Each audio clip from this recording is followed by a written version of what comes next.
안녕하세요. 우리 2022년 대비 중등 임용 역사 시험 해설 시간입니다. 우리 지난 11월 27일 날 여러분들 임용고시를 보셨는데 시험에 대해서 어떻게 생각하셨는지 모르겠습니다. 많은 다양한 생각들이 드셨을 거라고 생각을 하고 있는데요. 일단은 먼저 이 문제들을 보면서 설명하고 그리고 나름대로 제가 느꼈던 어떤 소회 이런 것들에 대해서 한번 이야기를 해보도록 하겠습니다. 자, 먼저 우리가 임용 시험 문제부터 한번 살펴보도록 하죠. 전공 A 1번입니다. A형. 우리가 이번에 이제 총 11문제 이렇게 나온 것으로 알고 있습니다. 예, 서양사가 5문제, 그 다음에 역교론이 6문제입니다.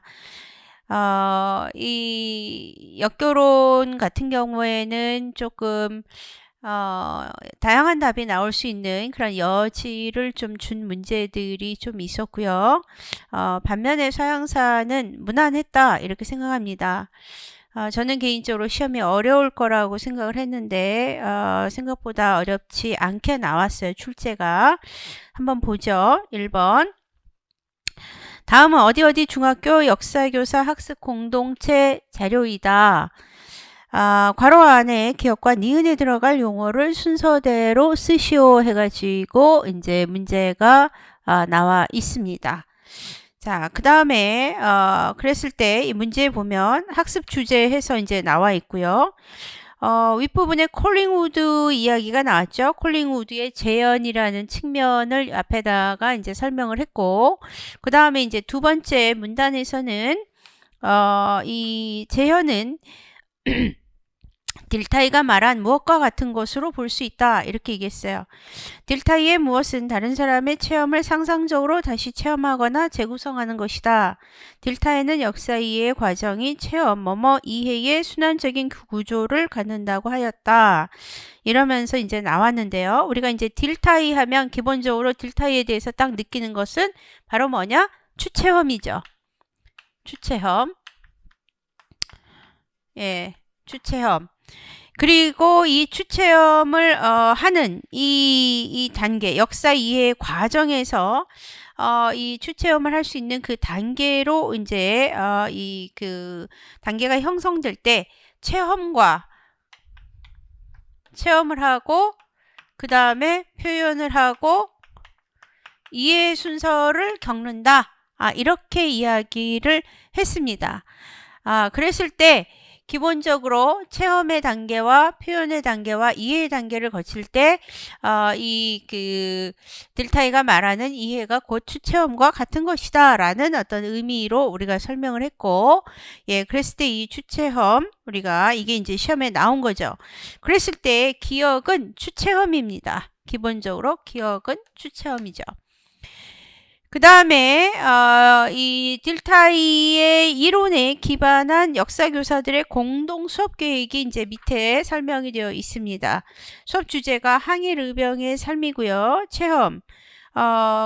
그래서 체험을 하기 때문에 학생들이 여러 가지 상상을 해보고 또 활동 부분의 부분들을 보고 그런 체험들을 합니다. 그 다음에 두 번째 니은에 보면 의병의 삶을 주제로 네컷 만화 그리기, 가상 인터뷰 대본 쓰기, 노래 가사 만들기, 일기 쓰기, 즉 자기 자신이 느낀 것을 나름대로 여기 이것은 표현을 하는 그런 어떤 방식인 거죠. 자기가 어떻게 느낀 점, 또 어떤 점을 어떻게 쓸 것인지 이걸 표현하는 방식이고 마지막이 이해의 순서로 됩니다. 그래서 체험과 표현과 이해의 순서. 그래서 니은에 들어가는 것은 이해죠. 추체험과 니은에는 이해가 들어간다. 예.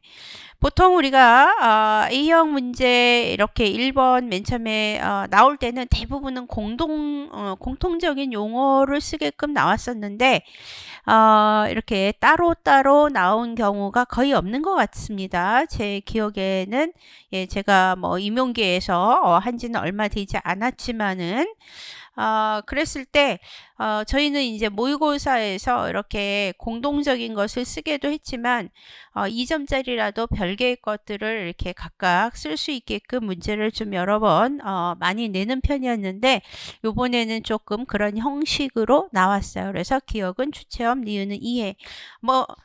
아니 니은은 이해가 아니고 표현. 죄송합니다. 니은은 표현. 이해가 아니고 표현. 체험과 표현과 이해 순서로 예, 표현. 그래서 기억은 이 추체험 이제 말하는 것이고 이 들타이가 말하는 것은 추체험이고 여기에 들어갈 것이 이제 표현이죠. 체험과 표현과 이해 순서이기 때문에 그래서 표현 제가 잘못 썼었어요. 자, 그래서 정답은 표현입니다. 그래서 여러분들 이 해설지 답안지가 업로드 되어 있을 텐데요. 여기에 분명히 표현이라고 제가 설명을 했고 체험과 표현과 이해로 되어 있다는 점 기억하시면 되는데 이 부분은 뭐 거의 대부분이 맞지 않았을까? 근데 의외로 틀리는 학생들이 꽤 많습니다. 왜냐? 보통 추체험은 너무 많이 나오니까 델타이의 추체험에 대해서는 많이 외웠어요. 그러나 이 순서도 있다. 체험과 표현과 이해 순서로 된다라는 걸 그렇게 알았지만 이걸 막상 외우지 않은 친구들이 있다라는 거예요. 만약에 외우지 않았을 때 어떻게 생각하겠습니까? 요 예문을 보면은 이게 뭔가를 자기 자신을 표현하는 하나의 역할을 지금 하는 거 아니겠어요? 거기서 유추해서 답을 써야 되는데 의외로 여기서 못 써서 점수가 깎이는 케이스들이 있다라는 것이죠. 자, 그래서 첫 번째 기억은 추체험, 니은은 표현이다. 우리가 이렇게 보겠습니다. 다음 문제.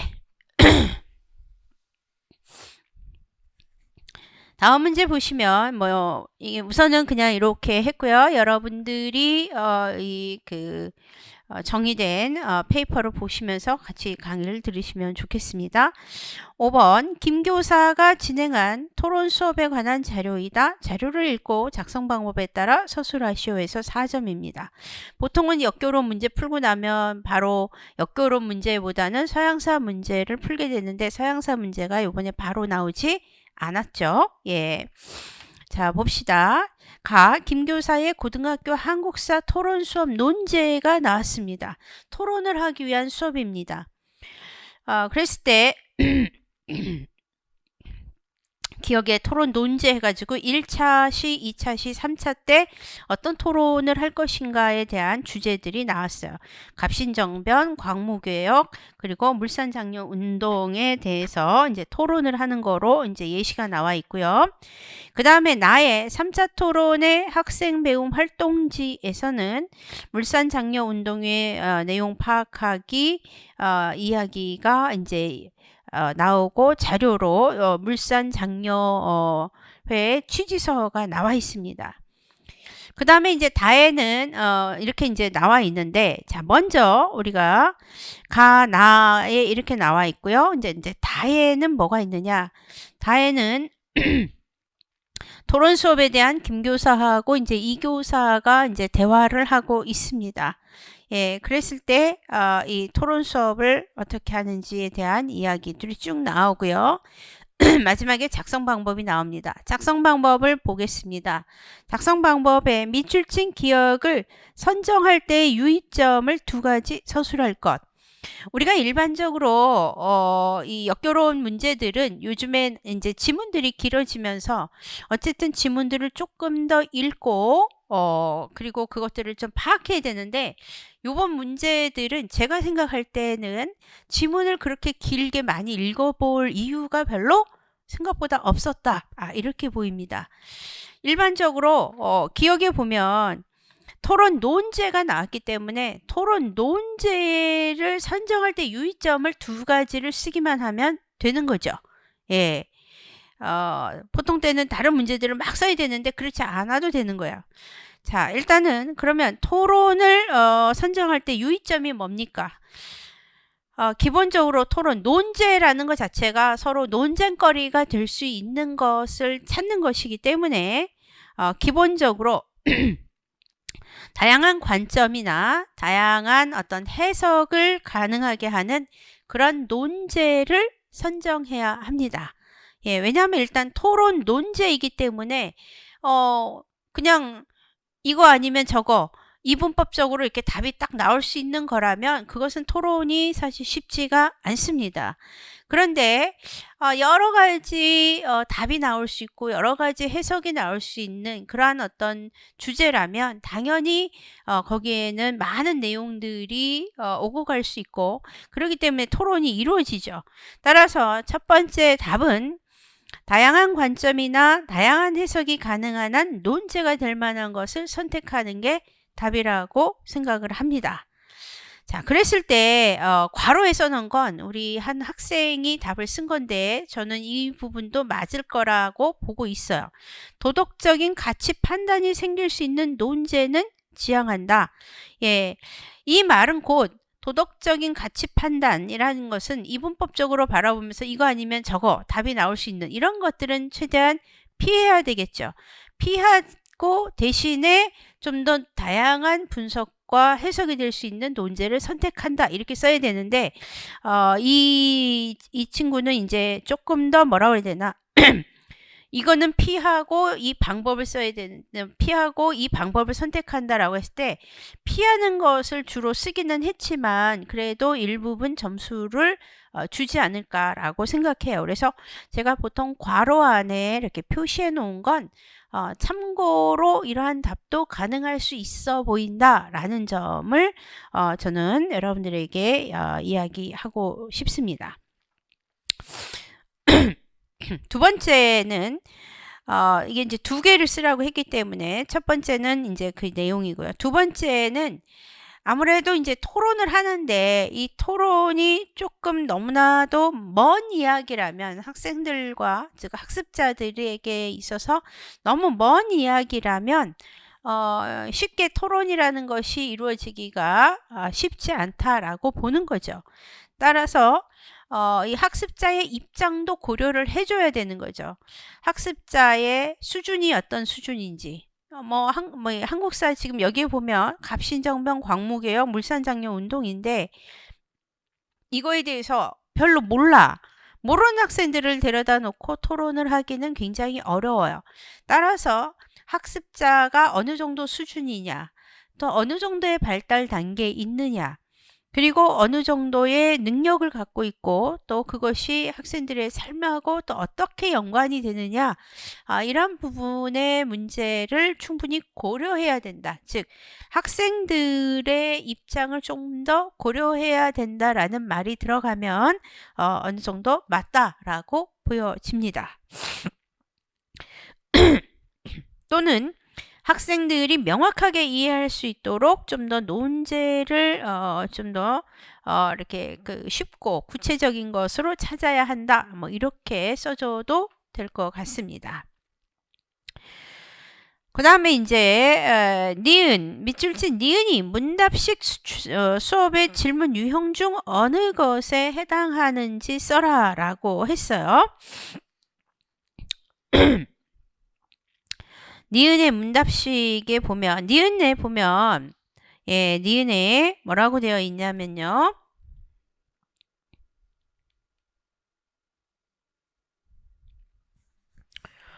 여기 니은 부분이 이제 나오죠.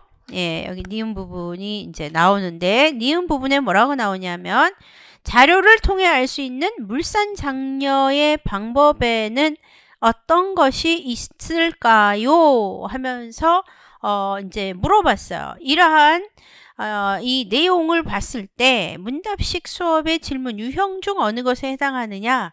사실은 우리가 교수학습의 여러 유형 중에 이 문답식 수업이 있는 거죠. 그러니까 문답식 수업의 질문 유형이라기보다 사실 이 문제를 쓸 때 문제를 내실 때 니은이 문답식 수업의 질문 이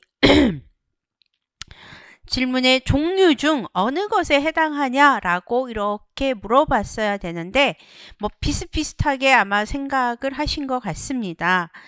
그랬을 때 기본적으로 자료를 통해 알 수 있는 물산 장려의 방법에 어떤 것이 있느냐, 이 자료가 이미 나와 있죠. 장려의 취지서를 볼 때 취지서가 나와 있기 때문에 이걸 보고 그 방법에 어떤 것이 있는지를 충분히 답을 쓸 수 있다라는 거예요. 예. 그래서 기본적으로 우리가 이 질문은 뭔가 다른 어떤 논지가 더 확산이 되거나 이러지를 않죠. 따라서 답은 수렴적 질문이다. 이렇게 얘기할 수 있겠습니다. 그래서 니은은 수렴적 질문.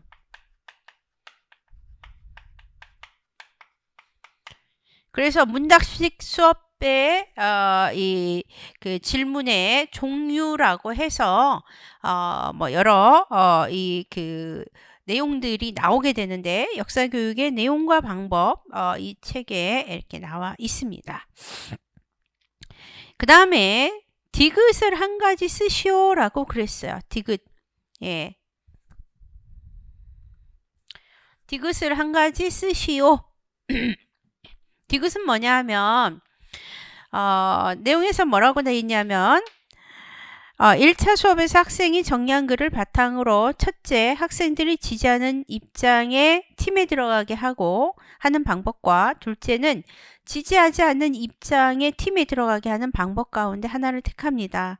보통은 지지하는 쪽에 들어가서 지지하는 학생, 지지하지 않는 학생 나눠서 이제 보통 토론을 하게 이렇게 만드는데 지지함에도 불구하고 지지하지 않는 쪽으로 보내서 이제 토론을 또 하게도 한다라는 거예요. 자, 그렇게 했을 때 이게 두 번째 방법이죠. 이 두 번째 방법을 사용할 경우 장점이 있다라는 거예요. 자, 그랬을 때 그 장점이 무엇이겠느냐라는 거예요.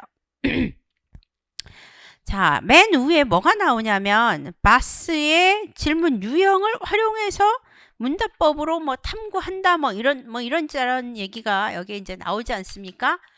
자, 바스 모른다고 시험 문제 답을 못 썼을까요?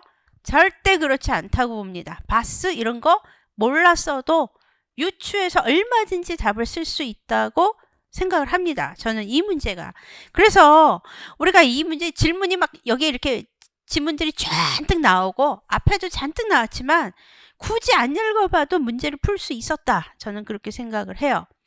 자, 보면은 내가 지지하지 않는데 나는 이쪽을 지지하는데 난 이쪽을 지지하지 않는데 내가 이쪽으로 갔어. 그럼 어떨까요? 얘네들이 만약에 이 지지하지 않는 입장 팀에 들어가서 그 사람들이 얘기하는 걸 들어보면서 나도 배울 수 있는 거죠. 얘네들은 이래서 지지하지 않는구나. 그래?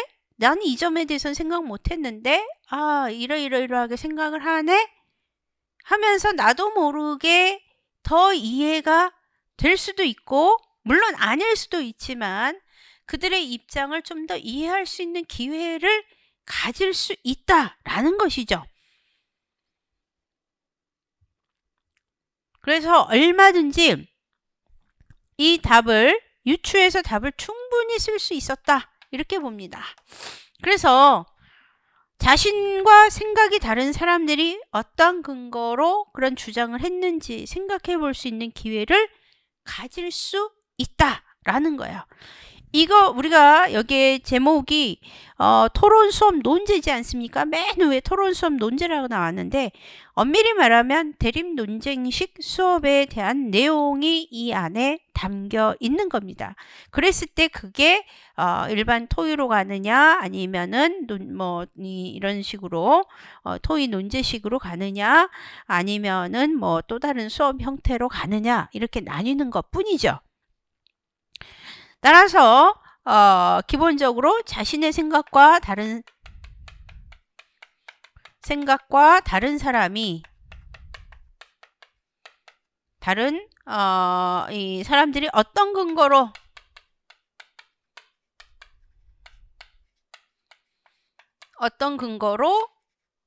왜 그렇게 생각을 했는지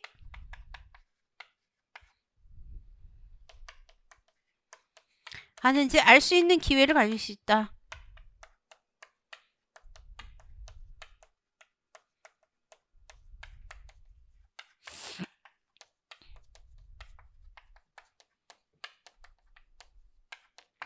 이건 뭐 상식적으로 답을 쓸 수 있는 거 아닌가?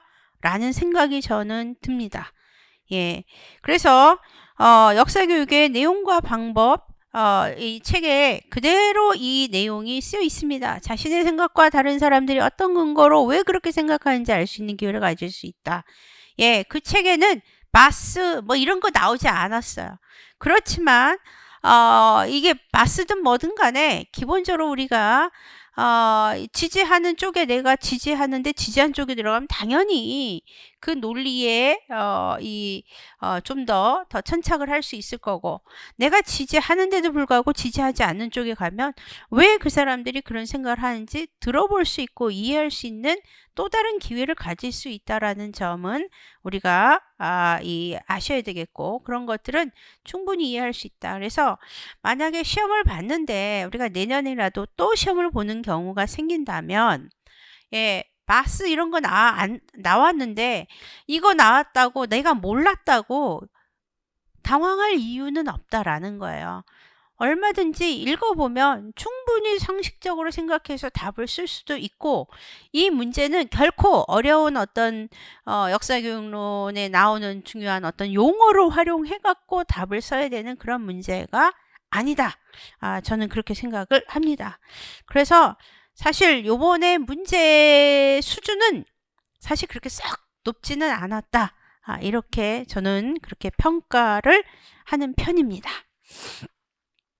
자, 그 다음 문제 보겠습니다. 7번. 자, 7번. 제2조 이러면서 나왔어요.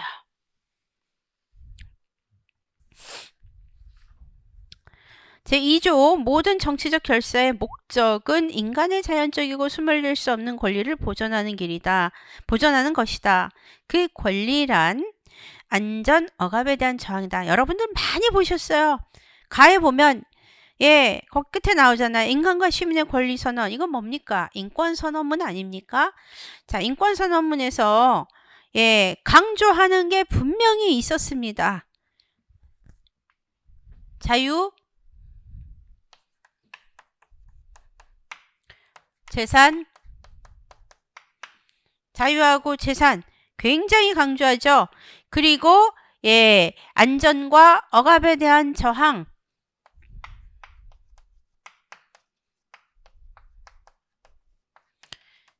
강조합니다.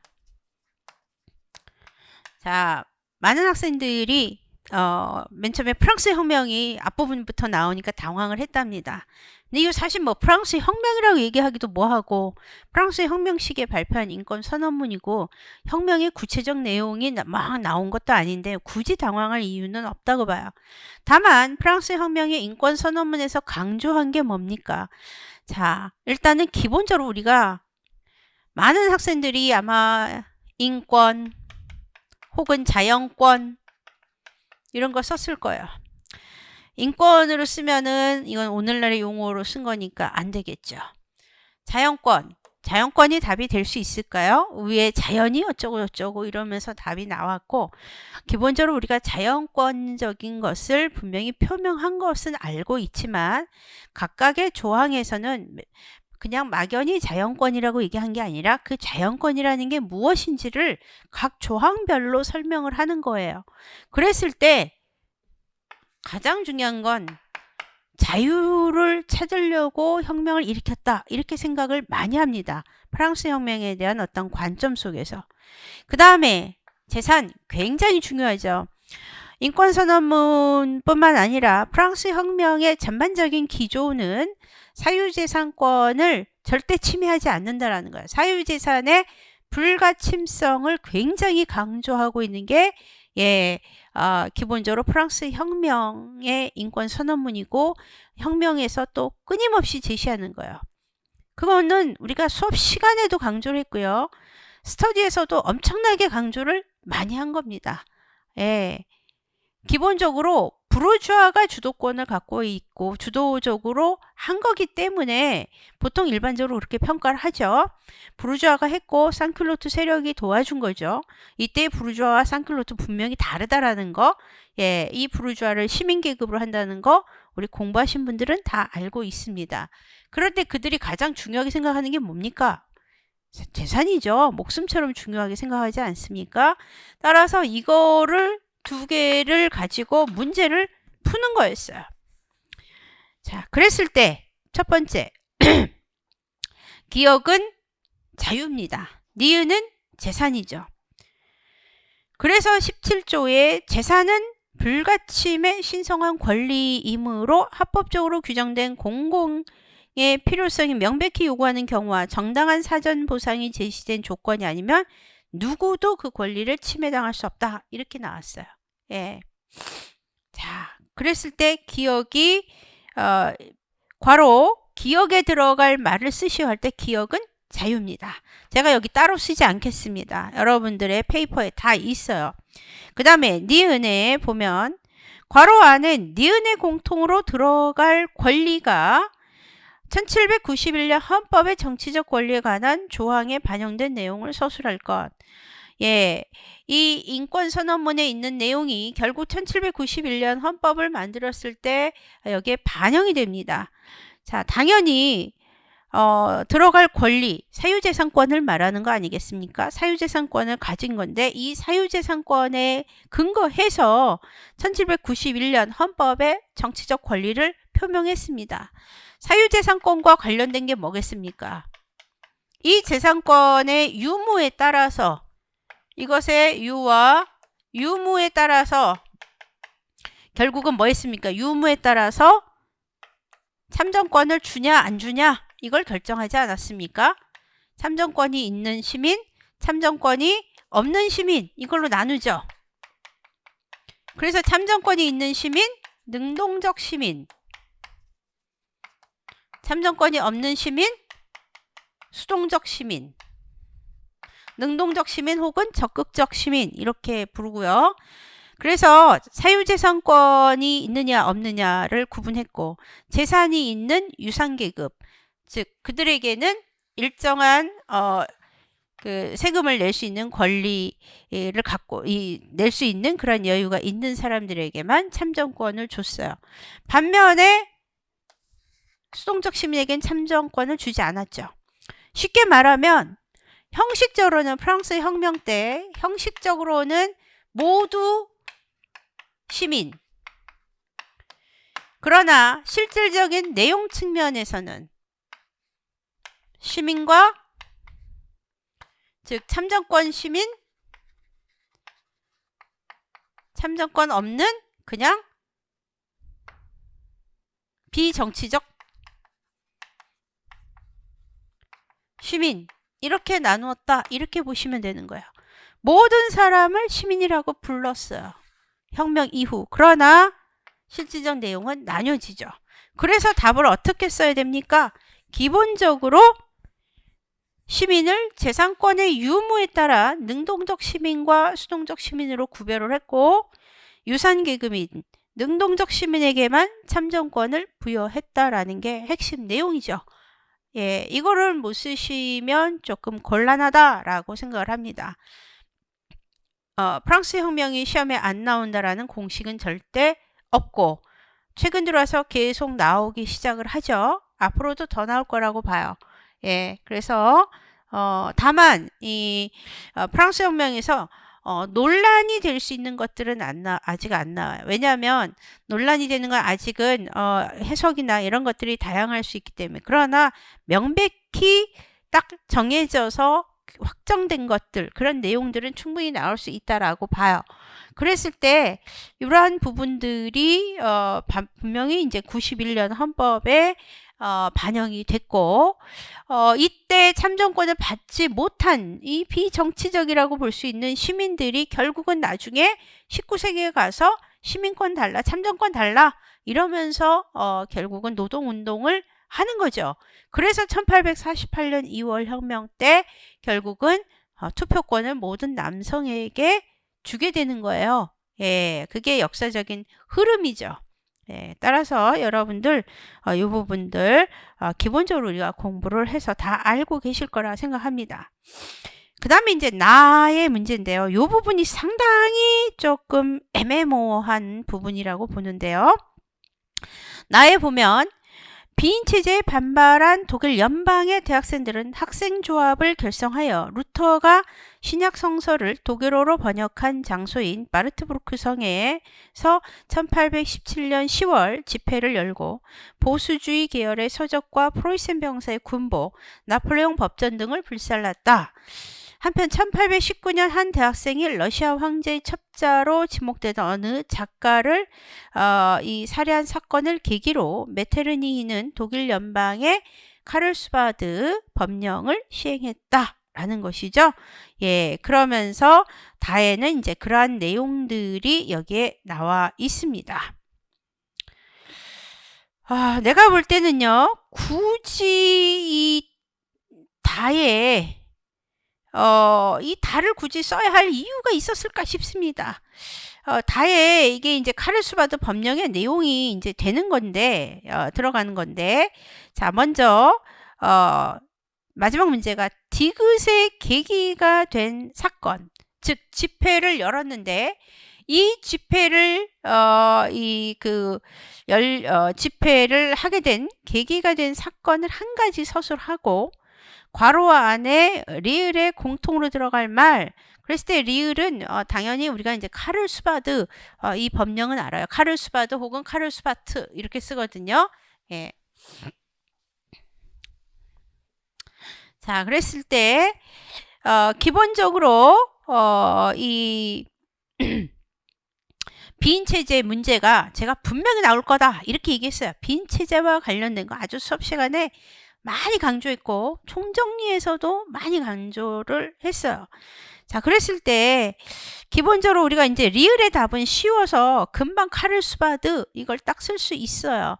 그리고 우리 모의고사에서도 냈었고 워낙에 메테르니가 보수주의적인 어떤 그 생각을 갖고 있고 그런 어떤 신념의 신봉자죠. 그래서 당시에 이 프로이센의 이 대학생들이 굉장히 자유를 외치고 하고 외칠 때 이런 것들을 이제 탄압을 하는 거죠. 이 탄압을 하면서 내린 법령이 이제 카를스바드 법령입니다. 그래서 리을의 카를스바드는 정확히 맞는데 이제 디귿이 문제인 거예요. 이 보면 이 마르트부르크 성에서 1817년 10월에 집회를 열었는데 이것을 하게 된 계기가 된 사건이 이제 한 가지를 서술하라 그랬어요. 디귿에 이거 굉장히 문제가 제가 볼 때는 한편으로는 되게 모순적이고 오류가 있다 이렇게 저는 개인적으로 보고 있습니다. 별 의미 없는 문제를 냈다 이렇게 보는데요. 예, 이 권리가 그랬을 때 이걸 열고 이제 여러 법전이랑 뭐 여러 가지를 다 불살랐다 이런 얘기인데 자 이것의 계기가 된 사건이 뭐냐? 자 서양사개론 책에는 뭐라고 나와 있냐면 이게 이제 거의 대부분의 내용이 지금 여기에 서양사 개론의 지문을 거의 다 그대로 가져다 썼어요. 대부분이 보면 거기에는 루터 300주년 기념 또는 기념과 또는 라이프치 전투 기념과 라이프치 승전 4주년을 기념해서 이 마르트부르크 성에서 1817년 이 축제를 계기로 모여서 뭐 이러이러한 행위를 했다 이렇게 나와요. 그래서 서양사개론 책에는 루터 300주년 예, 루터 300주년 기념하고 그 다음에 이제 라이프치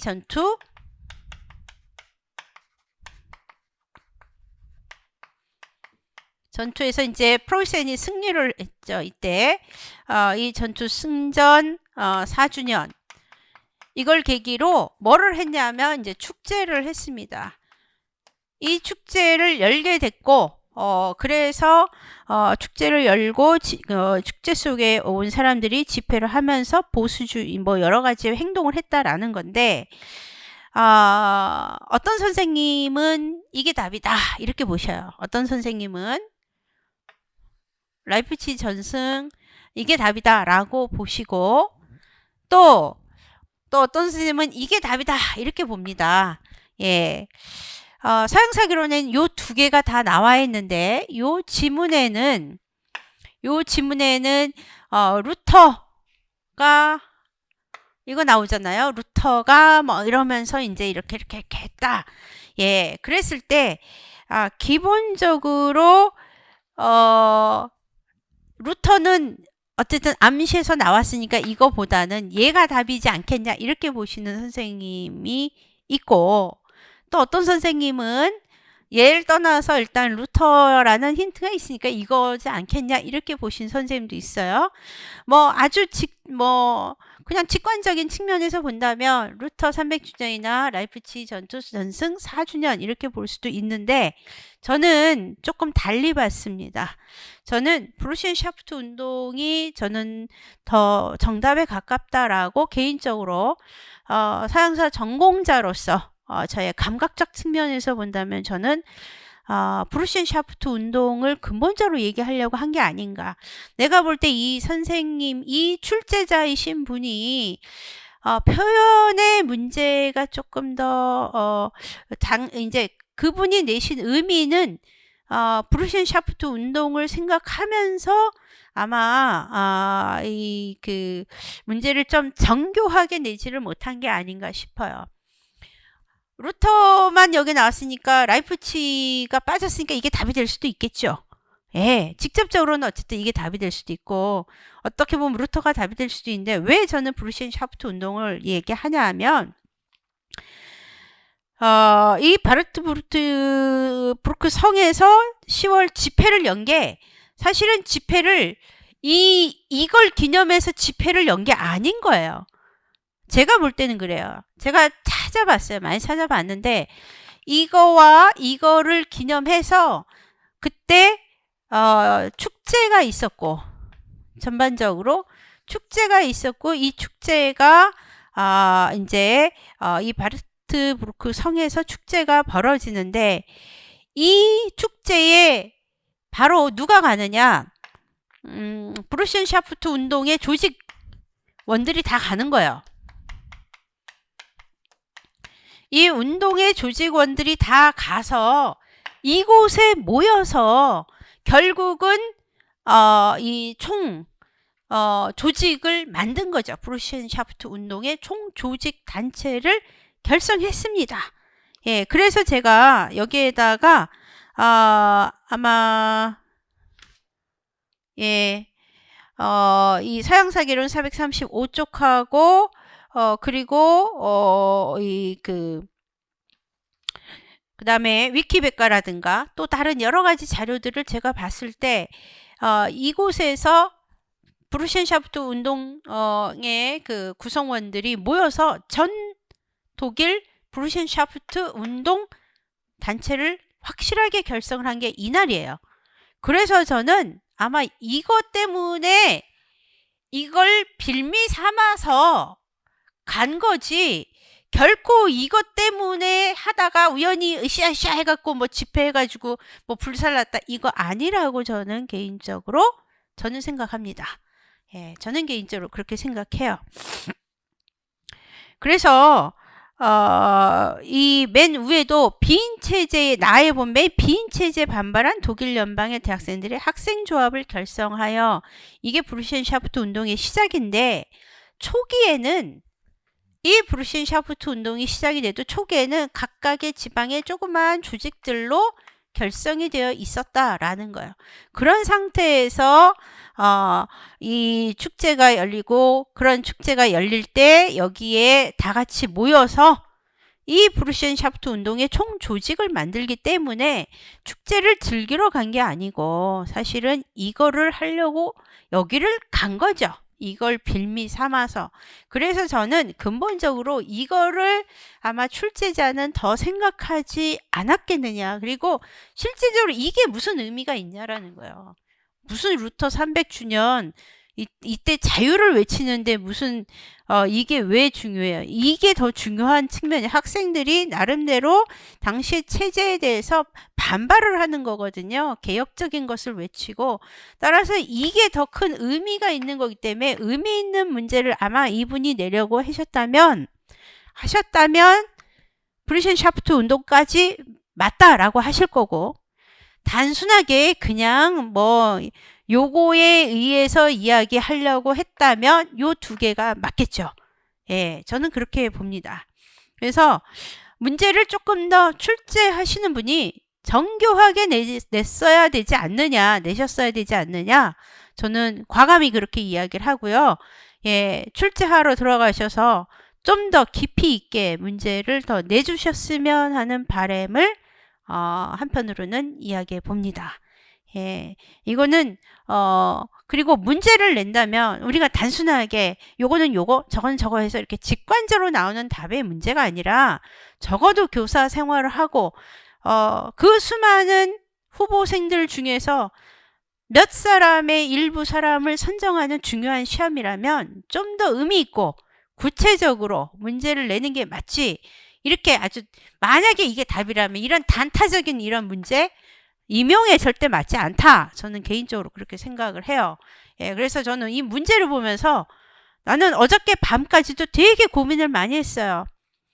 도대체 이거를 뭘로 봐야 될까? 그리고 제가 다른 교수님한테도 물어보고 예, 이쪽 전공자에도 물어보고 예, 많이 해봤습니다. 저는 이제 현대사 쪽이니까 특히 독일사는 아니고 저는 프랑스사 쪽이니까 예, 당연히 한 번 더 여러 사람들을 통해서 물어봤는데 그분들의 생각은 이런 말도 안 되는 의미 없는 이런 문제를 왜 이렇게 냈냐라고 하는데 저도 거기에 100% 동의해요. 그래서 좀 더 의미 있는 문제를 냈다면 사실 이 일환으로 이게 이야기가 되고 이 일환으로 설명이 되는 거기 때문에 결코 이 두 개가 중요한 게 아니라고 저는 이야기하고 싶습니다.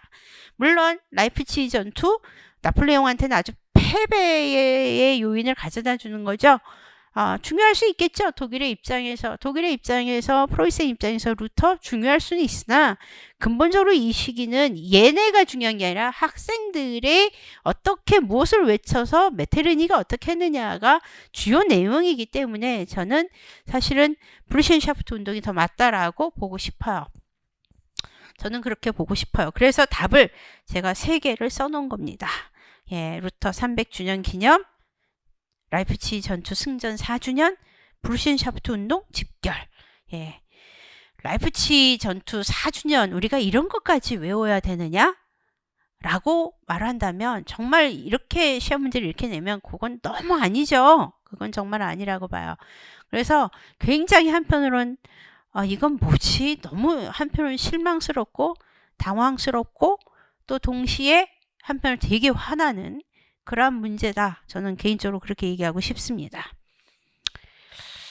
자, 그러나 제가 어쨌든 비인체제와 관련된 부분, 뭐 이런 부분들이 이번에는 분명히 나올 것이다 라고 제가 이야기를 했고 이게 분명히 나왔습니다. 자, 그 다음 문제 10번 문제 보겠습니다.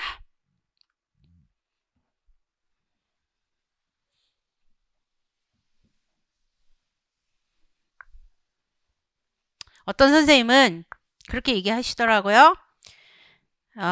뭐 다른 선생님들 당신을 대하고 다른 선생님들이 얘기하면 마치 답이 아닌 걸 답이라고 우긴다. 예, 그렇게 말하시면 안 된다고 봐요. 역사는 다양한 해석, 분석 이런 것들을 기반으로 하는 학문이다라는 걸 우리가 전적으로 고려를 한다면 누구 하나만의 생각이 맞다 이렇게 얘기할 수 있는 건 아닌 것 같습니다. 따라서 어느 답이 맞을지는 몰라요. 그리고 이러한 문제가 발생하는 데는 근본적으로 평가원에서 정답을 제시해 줬어야 되는데 제시해 주지 않고 알려주지 않는다는 데서 오는 하나의 문제점이라고 보여집니다. 따라서 앞으로는 이런 문제들의 정답을 좀 더 공개를 해주는 게 맞지 않겠는가. 예, 우리 학생들의 어떤 수행평가나 여러 가지 것들에 있어서도 중고생들도 보면 수행평가 기준에서 A 어떤 게 정답, B 두 번째 정답, 세 번째 정답이 될 수 있는 이런 어떤 그런 근거표를 제시하는데 왜 임용고시는 안 하는지 개인적으로는 상당히 의문이다. 예, 그렇게 얘기할 수밖에 없어요. 자, 10번. 다음은 예비교사의 지필평가 문항 개발 실습에 관한 자료이다. 자료를 읽고 작성 방법에 따라 서술하시오 했어요. 자, 그래서 실습지가 나왔습니다. 맨 실습지, 가의 실습지. 다음을 활용하여 서술형 문항을 작성하시오 해서 성취 기준이 쭉 나왔습니다. 성취 기준에 뭐 국제관계 변동 살펴보고 동아시아에서 일어난 근대화 운동 비교하는 거, 평가 요소, 각국의 개항을 초래한 조약을 분석하고 조약을 활용해서 해라 라고 나왔습니다. 그 다음에 이걸 가지고 이제 실습을 하고 그 다음에 나 지도교사가 조언을 합니다. 지필교사에서 지필평가에서 서술형 문장은 수업과 연계되고 서술형 문항의 장점을 잘 살린 문항이 되어야 합니다. 그러면서 미일소 통상조약과 강화도 조약의 내용을 그대로 서술하도록 하기보다는 다음과 같이 문두와 지시문을 수정하면 어떨까요? 이랬어요.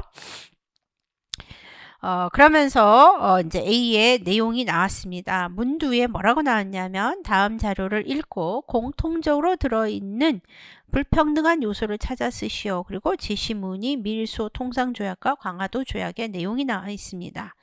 자, 그러면 먼저 작성 방법에서 보면 A 문항에 나타난 밑줄 친 기억을 한 가지 쓰시오 그랬어요.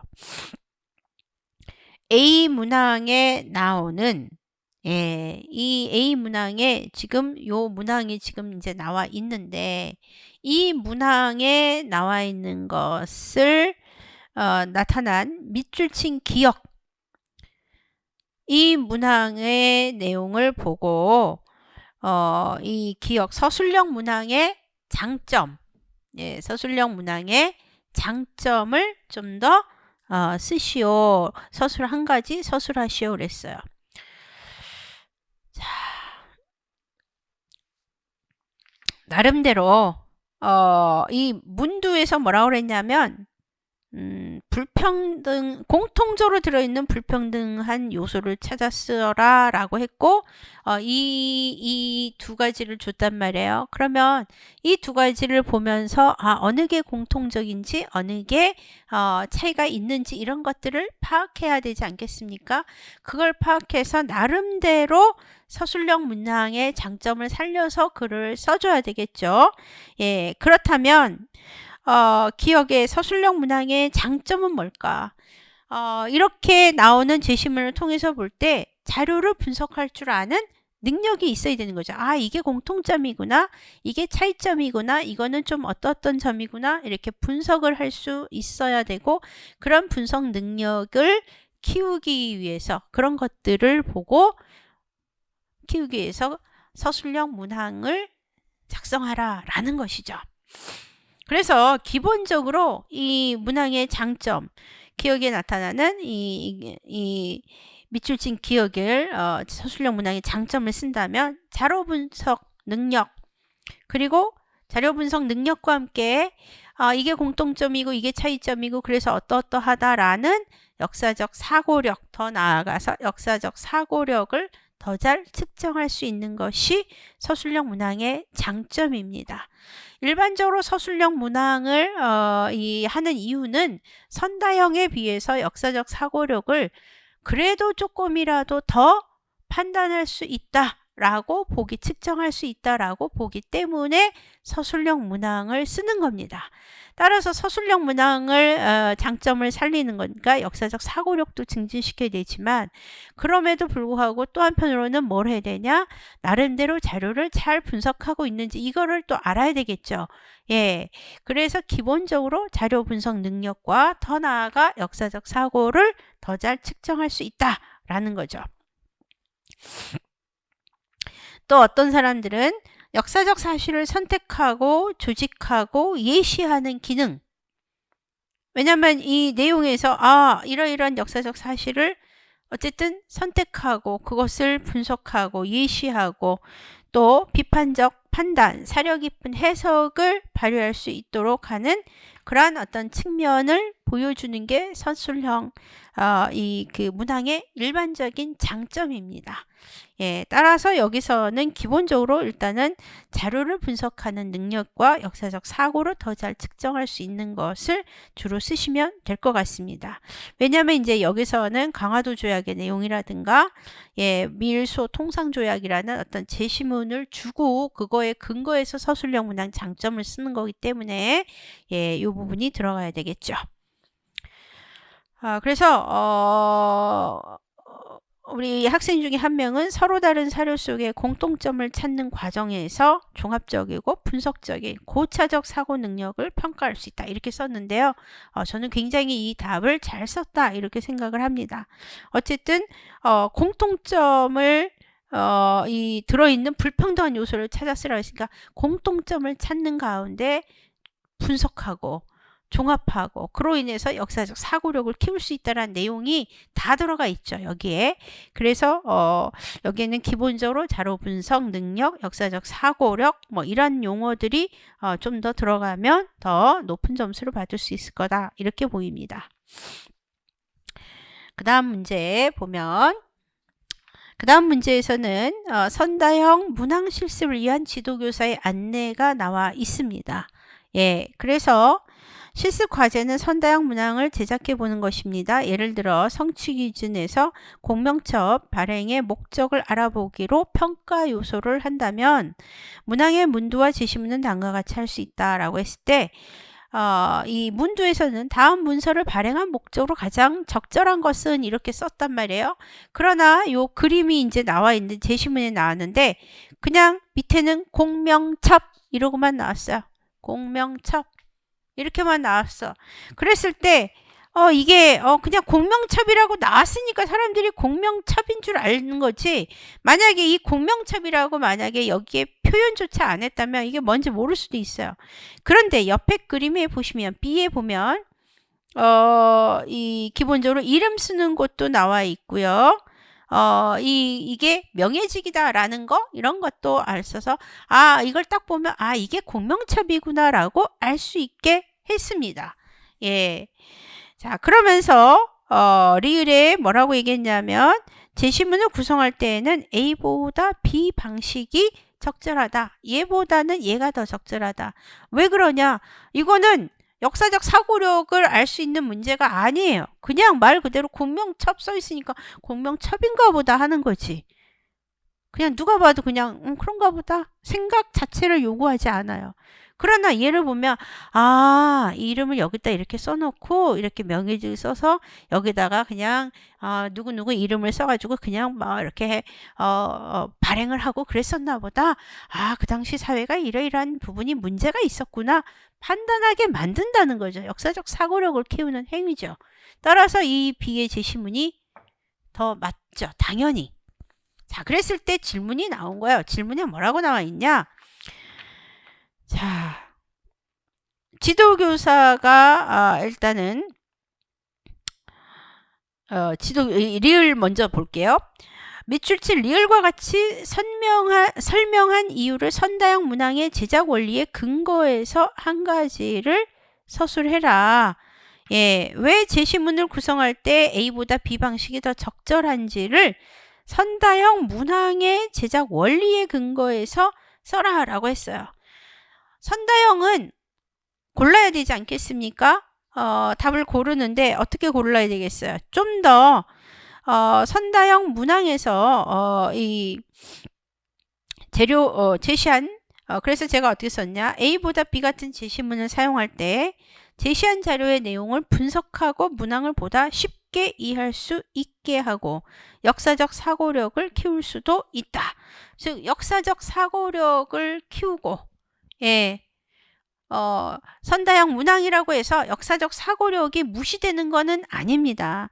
따라서 선다형 문항에서도 나름대로 단순하게 답 A, B가 맞나 이걸 틀리나 이걸 물어보는 것보다는 고차적 사고 능력에 대한 평가가 당연히 이루어질 필요가 있고, 그렇게 하려면 좀 더 이 제시한 자료의 내용을 분석하고 문항을 보다 쉽게 이해할 수 있도록 해줘야 하고, 또 역사적 사고력을 키울 수 있는 그런 문제를 제시해야 하기 때문에 이게 더 맞다라고 쓰시면 되겠습니다.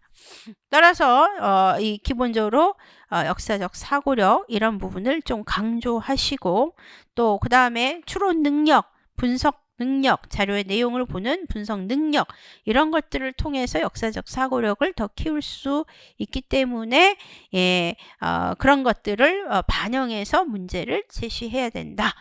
뭐 이런 식으로 써주시면 될 것 같습니다. 이러이러한 내용이 들어가야 되는 것이죠. 자, 그 다음에 두 번째 문제 볼게요. 지도교사가 밑줄 친 니은을 통해 강조한 평가 도구의 요건. 자, 니은에 보면 나 지도교사가 뭐라고 조언을 했냐면, 아까 이제 윗부분의 문제죠. 예. 여기에서 이제 이 부분에 해당하는 이 부분에 이제 문제를 이제 보게 되면, 거기에서 뭐라고 되어 있냐면, 서술형 문항의 답안을 채점할 때는 공정한 평가를 위해 한 채점자가 모든 평가 대상자의 답안을 일관성 있게 채점해야 한다라고 했어요. 일관성 있게 채점을 해야 된다. 자, 그랬을 때 이 지도교사가 니은을 통해 강조한 것이 뭡니까? 바로 평가자 내 신뢰도죠. 평가자 내 신뢰도. 예. 자, 그리고 그게 평가 도구의 요건이죠. 평가자 내 신뢰도. 그리고 디귿을 서술형 평가 결과의 활용 측면에서 써라. 자, 그랬을 때 이를 위해 문항 단위로 채점할 필요가 있습니다. 그리고 학생들의 서술형 답안을 채점하다 보면 학생의 이해도와 성취 정도를 잘 파악할 수 있습니다. 이를 통해 교사는 시사점을 얻을 수 있는데, 그렇다면 서술형 평가 결과의 활용 측면에서 이렇게 이런 학생들의 이해도와 성취 정도를 파악했을 때 그것을 어떻게 활용을 할 수 있겠느냐. 학생들이 시험 문제를 냈는데 나름대로 답을 잘 썼어요.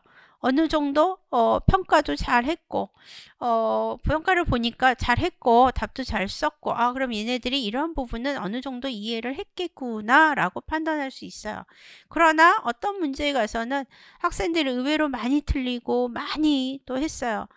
결과가 생각보다. 그렇다면 무엇을 할 수 있을까요? 수업을 전반적으로 살펴보면서 수업이 어떻게 전체적으로 내가 했는지를 살펴볼 수 있죠. 즉 수업을 실행하는 전체 과정을 볼 수도 있고요.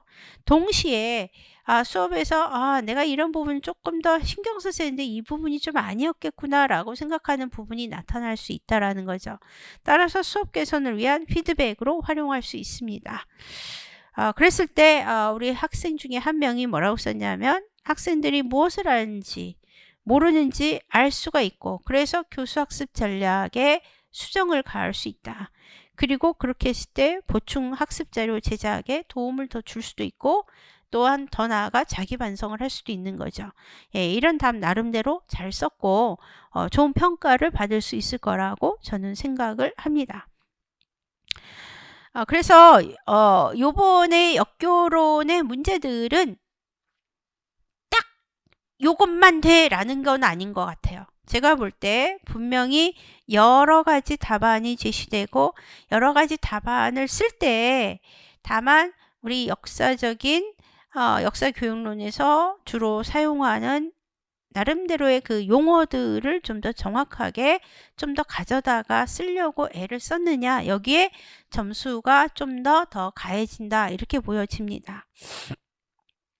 그래서 이 학생 이 친구가 쓴 부분은 나름대로 교수학습 전략 수정해도 좋다 보충학습 자료 제작에도 좋다.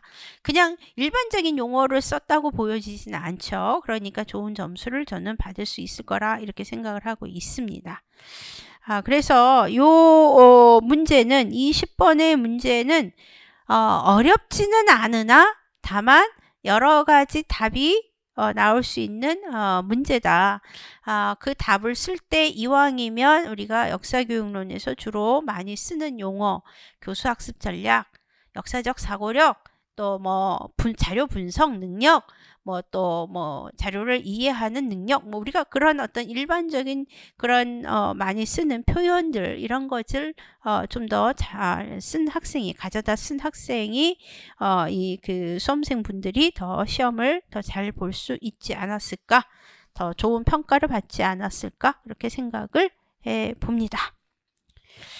자, 요게 이제 이 내용이죠. 자, 그 다음에 이제 11번 보겠습니다. 11번. 11번은 뭐 너무 쉬웠어요. 예, 막 쭉 읽어볼 필요도 없었어. 예, 굳이 뭘 이걸 읽어봐. 예, 11번 작성 방법에 따라 작성하셔. 내가 볼 때 요번은 거의 웬만한 것들은 굳이 무슨 이런 거 읽어보지 않아도 됐었어. 지문. 자, 기억해 보면 누구든 506에라 이상의 땅을 소유하는 것을 금하는 법이 통과되었다. 로마인은 제일 위에 딱 나와서, 그럼 로마에서 딱 나오는 거 이거 뭐겠어 이거. 예, 리키니우스 섹스티우스법 아니겠습니까? 따라서 기억의 명칭 리키니우스 섹스티우스법.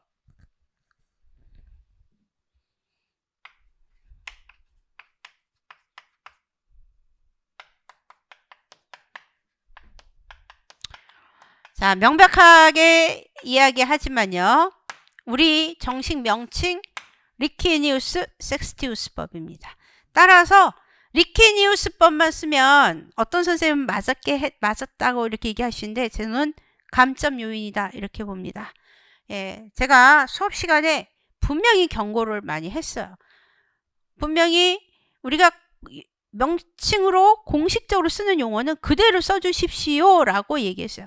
리키니우스 섹스티우스법, 이게 말이 길으니까 그냥 일반적으로 리키니우스법이라 이렇게 얘기하지만 둘이 같이 만든 거예요. 리키니우스하고 섹스티우스하고. 따라서 리키니우스 섹스티우스법이 정답이지 리키니우스법 그러는 순간 예, 시험은 예, 그 다음에 시험은 보다 더 사람들을 쳐내는 게 문제라고 얘기했어요. 예, 합격시켜야 되는 수는 한정돼 있기 때문에 리키니우스법만 쓴 사람은 분명히 아예 틀렸다고 하시거나 아니면 0.5점 깎았을 거라고 봐요. 예, 그래서 정답 정확하게 리키니우스 섹스티우스법까지 쓴 사람이 1점. 저는 그렇게 얘기하겠습니다. 가혹하다고 해도 할 수 없어요. 예, 우리가 뭐 칼체 이런 말 전 그런 거 잘 안 씁니다.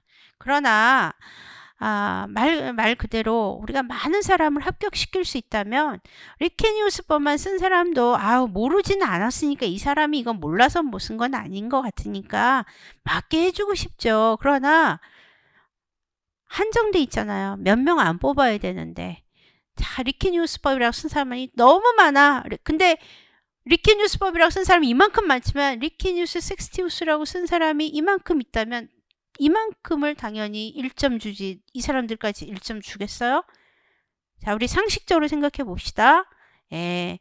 그러니까 선생님 저는 리키니우스법만 썼는데요. 이러면서 선생님 너무 좀 그래요. 막 이렇게 이야기 하시지. 조금 이렇게 조금 저 좀 살려주시지 이렇게 얘기하는 학생도 있을 수 있는데요. 예. 저는 조금 잔인하게 이야기하겠습니다. 그게 더 낫다고 생각해요. 여러분들에게. 내년에도 이 말 안 하고 넘어가면 내년에도 또 이렇게 쓸 수 있을 거라고 봐요. 고칠 때 한 번에 고치셔야 돼요. 예. 안 고치면 안 돼요. 예. 괜히 우리가 요즘에 막 줄여서 쓴다고 용어를 그렇게 마음대로 이렇게 하시면 그건 아니라고 봐요. 그래서 조금 이런 측면에서 또 제가 서양사 전공이니까 더 강력하게 이야기를 합니다. 두 번째, 기억에서 평민의 지위 향상을 도모하는 내용을 서술하시오. 이거 잘 아시지 않습니까? 제가 두 가지 얘기했어요. 제가 총정리해서도 이야기했습니다. 이거 506회라 이런 거, 이런 어떤 그 대토지 소유를 제한하는 내용 그것뿐만이 아니라 콘술, 즉 집정관 중에 한 명을 반드시 평민에게서 선출하도록 했죠. 그래서 그 내용을 쓰는 거죠. 그렇게 해서 권익 도모하는 거고요. 자, 그런 가운데 중략하고선 누구누구는 호민관으로 선출되자마자 본격적으로 이 문제를 파고들어 덕망 높은 사람들과 상의한 후 개혁법안을 위반하였다. 이러면서 나오는 건 뭐겠어요? 그라쿠스 형제 개혁이잖아요. 티베리우스. 자, 그랬을 때 이 디귿의 내용을 서술하고 개혁법안은 어떻게 만들어졌는지. 자, 이 그라쿠스 개혁 중에서 형의, 즉 티베리우스의 농지법을 지금 이야기하는 거 아닙니까? 자, 그랬을 때 이 개혁법안의 내용은 뭡니까? 506에라 이상 초과하는 불법 점유한 땅을 몰수하되 누구에게 분배합니까? 무산 시민에게 분배하는 거죠. 무상으로. 그 내용을 정확하게 쓰셔야 됩니다. 그냥 506에라 초과하는 땅을 그냥 몰수한다 까지만 쓰시면 안 돼. 몰수해서 어떻게 하겠다는 거야? 무산 시민에게 나눠주겠다라는 거예요. 자, 그리고 니은의 디귿을 통해 성취하고자 하는 것. 즉 티베리우스 그라쿠스가 이걸 통해서 성취하려는 건 뭐예요? 근본적으로는 티베리우스가 농지법을 제안하는 근본적인 것은 아주 최고의 근본적인 건 사회 안정이지만 그렇게 하려면 이 사람이 생각한 건 뭐냐? 일단 자영농을 육성하는 거였어요. 자영농 육성과 빈부격차를 해소해서 사회를 안정시키는 겁니다. 기본적으로 빈부격차만 해소했다라고 쓴다면 점수 깎을 거고요. 분명히 사회를 안정시키려고 했다? 너무 막연하다고 봐요. 근본적으로는 사회 안정이지만 사실 이 그라쿠스가 농지법을 한 것은 가장 큰 목적은 이제 제가 이해하는 가장 큰 목적은 사실은 자영농을 육성하는 거였어요. 자영농을 육성을 해야 군대도 가고 그렇게 해야 로마도 지키고 사회도 더 안정시키고 또 이 빈민들이 많이 생겨나지 않음으로써 사회가 안정된다고 보는 거예요. 핵심은 그겁니다. 그래서 자영농 육성이 빠진다든가 하면 점수가 저는 깎일 거라고 봅니다. 근본적으로 사회 안정이 문제가 아니라 사회 안정은 누구나 바라는 건데 이거를 쓴 게 아니죠. 왜냐하면 이 당시에 대토지 소유제가 막 라티푼디움과 함께 이렇게 문제가 되는 걸 목격을 했단 말이에요. 이것 때문에 빈민이 발생하는 거죠. 자영농에서 빈민으로 전락하는 거예요. 그러니까 문제가 발생하고 그러다 보니까 시민들이 당시에 군대도 더 안 가고 이런 것들이 결국은 문제가 될 거다라고 본 거죠. 그래서 자영농을 육성하면 빈부격차 문제도 해소가 되는 거고 그와 함께 군대 문제도 해결이 되고 그로 인해서 사회는 안정이 되는 거죠. 그래서 농지법을 이야기한 거예요. 그래서 이 농지법에서 핵심은 자영농 육성이 더 맞다. 저는 그렇게 이야기하겠습니다. 사회 안정도 중요하고 따라서 여러분들이 빈부격차 사회 안정만 썼다든가 혹은 자영농 육성과 사회 안정만 썼다든가 이러면 이제 점수가 조금 깎일 수는 있으나 그래도 자영농 육성은 반드시 들어가는 게 더 맞다라고 저는 이야기하겠습니다. 자, 이게 기본적인 거예요. 그래서 사실 그렇게 어렵지 않았어요. 11번 이런 것들은 전혀 어렵지 않았고 그래서 A형을 보면 A형의 문제가 여러 가지가 있는데 서양사가 이제 두 문제가 나왔죠. 예, 서양사에서 두 문제인데, 다만 요번에 문제들이 이제 우리가 4점짜리인데 대부분이 완벽하게 4점을 다 맞는 케이스가 생각보다 많지 않을 수 있다. 다 맞는 게 정상적인 건 맞는데, 다만 그런 용어 하나가 뭔가가 싹 빠짐으로써, 내용이 뭔가 하나 싹 빠짐으로써 약간씩 감점이 될 수 있는, 그래서 4점까지는 못 가도 3점 이상씩은 다 기본적으로 맞아야 되는 문제다. 아까 같이 뭐 빈 회의에서 나오는 이야기, 예, 이런 부분도 3점 이상은 못 맞아도 맞아야 되는 부분이죠. 예, 그 다음에 또 요것도 마찬가지고요. 리키니우스 섹스티우스 법도 그렇고, 그 다음에 역교로는 약간의 점수에 있어서 이 그 변동의 여지가 있는 문제들이다 라고 이야기하겠습니다. 자, 5분만 쉬고 가겠습니다.